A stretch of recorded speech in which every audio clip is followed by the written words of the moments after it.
ഒരുപാട് നേതാക്കൾ നമുക്കില്ല, ഒരേ ഒരു ലീഡർ, ഒരേ ഒരു ഗൈഡ്, ഒരേ ഒരു വഴികാട്ടി. അത് മദീനയുടെ നിലാവാണ്,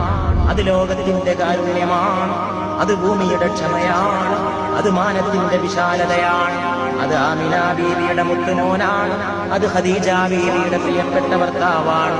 അത് ഫാത്തിമ ബീവിയുടെ പ്രിയ പിതാവാണ്, അത് ഹസൻ ഹുസൈനാരുടെ പ്രിയപ്പെട്ട പിതാമഹനാണ്, അത് സെയ്ദിന്റെ പ്രിയപ്പെട്ട യജമാനനാണ്, അത് ലോകത്തിന് മുഴുവൻ അധ്യാപകനാണ്, അത് പ്രപഞ്ചത്തിന്റെ അഭ്യുദയകാംക്ഷിയാണ്, അത് മാനവ കുടുംബത്തിന്റെ കുലഗുരുവാണ്,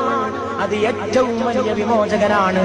ഏറ്റവും വലിയ വിപ്ലവകാരിയാണ്, ഏറ്റവും വലിയ രാജപാത മനുഷ്യ സമുദായത്തിന് കാട്ടിക്കൊടുത്തോരാണ്, പാപികളുടെ രക്ഷകനാണ്, പാവപ്പെട്ടവന്റെ കാവൽക്കാരനാണ്, സ്ത്രീവർഗത്തിന്റെ വിമോചകനാണ്, തൊഴിലാളി വർഗത്തിന്റെ ഉത്ഥാന നായകനാണ്, പ്രപഞ്ചത്തിന്റെ അനുഗ്രഹമാണ്, പൂക്കളുടെ സുഗന്ധമാണ്.